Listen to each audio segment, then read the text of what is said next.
Ya, dan untuk mengetahui perkembangan terkini kasus dugaan pencabulan oleh dokter Rumah Sakit Persada Malang, telah bergabung bersama kami Satria Marwan, tim kuasa hukum korban. Selamat sore, Mas Marwan.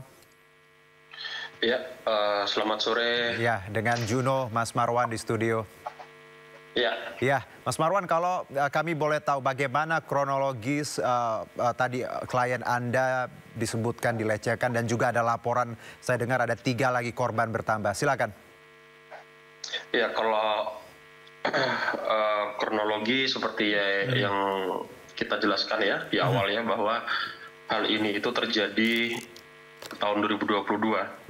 Memang baru berani untuk speak up, berani untuk mengatakan pada tahun ini, pada bulan ini, sekitar 3 hari yang lalu. Ya tentu dengan pertimbangan, ya pasti kita harus memahami ya bahwa menjadi korban kekerasan seksual itu adalah hal yang berat. Ada rasa takut dan segala macam. Nah kemudian kemarin kita sudah resmi memberikan laporan polisi di unit PPA Polresta Kota Malang.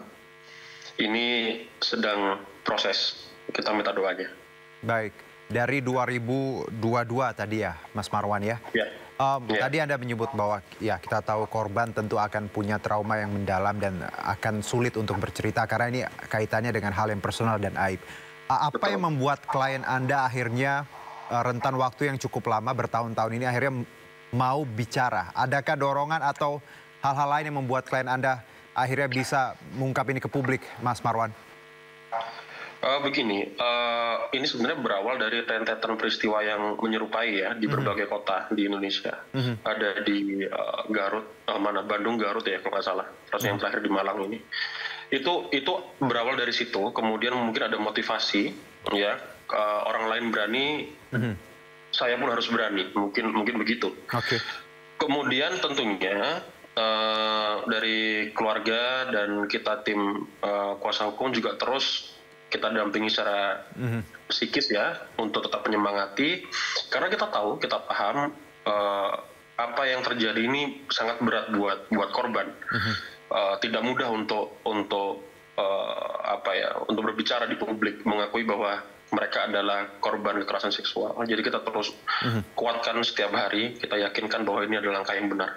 Oke, baik. Kalau kami boleh tahu, Mas Marwan, ketika korban bicara dengan Anda mengungkap kasus ini, apa yang diungkapkan ketika kejadian? Ada hal yang mungkin yang belum diceritakan di publik yang bisa nantinya juga bisa dibawa sebagai bukti, Mas Marwan?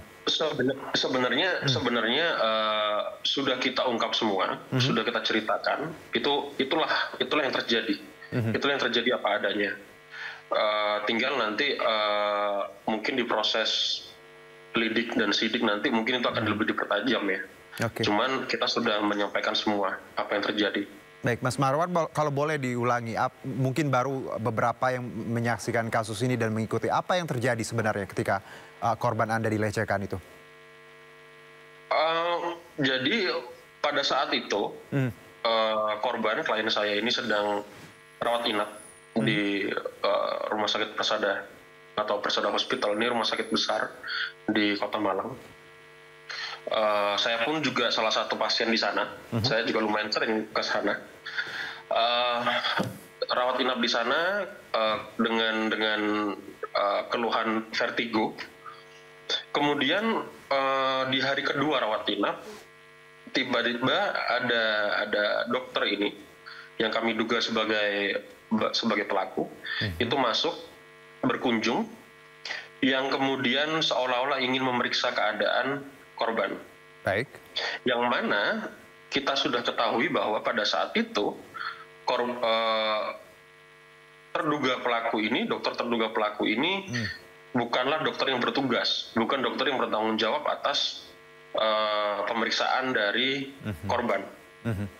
Di situ dilakukan pemeriksaan dengan mengatakan untuk membuka baju, kemudian membuka, mohon maaf, dalaman, bra, dan kemudian menempelkan stetoskop di daerah dada, daerah payudara, itu cukup lama.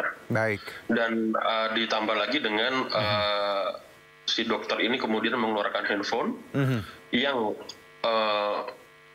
menurut korban menurut klien saya diyakini saat itu sedang melakukan pengambilan gambar. Baik Mas Marwan, kita dapat poinnya. Mas Marwan, kami tahu juga ada 3 korban lain yang berkomunikasi dengan klien dan Anda juga. Boleh diceritakan bagaimana 3 korban ini tadi menghubungi Anda dan juga akhirnya memutuskan untuk bersama-sama membawa kasus ini? Apa yang juga mereka rasakan? Saya perlu klarifikasi bahwa saya belum sama sekali berkomunikasi dengan terduga korban ini. Jadi komunikasi hanya sebatas kepada klien saya. Saya tahu dari klien saya. Dan memang kalau kita lihat sekilas, ada di situ kejadian. Pelecehan itu ada. Dalam waktu dekat, saya mengupayakan untuk dapat bertemu mereka jika mereka berkenan. Kalau memang mereka mau dan memang mereka siap, kita pun akan siap untuk mendampingi juga kalau memang yang berkenan juga siap ya, begitu.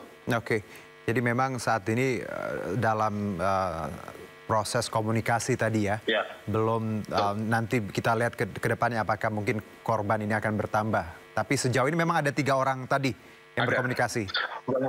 Bahwa ada 3 orang yang bercerita pernah mengalami kejadian yang sama, itu iya, itu fakta. Oke. Itu fakta. Berarti pelakunya orang yang sama dan di tempat rumah sakit yang sama, seperti itu? Betul. Oke. Betul. Baik. Betul. Ya, bicara respon rumah sakit, bagaimana Anda, sudahkah Anda berkomunikasi dengan pihak rumah sakit? Dan kita tahu bahwa saat ini saya dengar juga sudah sedang diselidiki seperti itu. Ada informasi lain dari rumah sakit yang Anda dapat? Belum ada sama sekali. Mereka melakukan press conference itu kemarin ya. Dan saya baca rilisnya dan belum ada statement yang memang membahas khusus mengenai kasus ini. Saya pikir perlunya kerjasama dengan tim rumah sakit juga untuk memberikan dukungan moral pro victim kepada korban ini, karena Persada Hospital, percaya saya, Persada Hospital itu rumah sakit besar dengan nama baik yang sangat luar biasa. Dukungan support mereka itu akan sangat memberikan dampak yang positif kepada korban.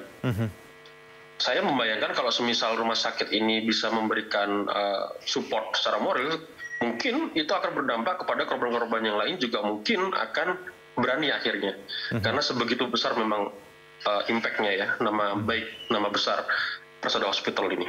Jadi saya harap kedepannya memang ada pernyataan sikap pro victim. Baik. Dari Persada Hospital. Ya, Anda menganggap dan juga klien Anda bahwa rumah sakit tempat terjadinya ini kurang responsif lah, seperti itu Mas Marwan ya? Ya. Oke, Mas Marwan, satu mungkin singkat saja. Klien Anda saat ini seperti apa keadaannya dan apa yang akan dilakukan, bicara bukti-bukti yang nantinya akan dibawa? Kalau kita lihat kan hanya tadi ada rekaman ya secara dari media sosial. Ada hal lain yang mungkin akan nanti menguatkan pernyataan ataupun dugaan ini? Oke. Untuk saat ini kita memang menunggu proses dari polisian ya, dari proses dari lidik di Polresta Malang. Klien saya keadaannya baik, alhamdulillah sehat. Sudah mulai tenang. Jadi bisa lebih lepas untuk bercerita, begitu. Baik, Mas Marwan, terima kasih untuk waktu Anda dan juga keterangannya.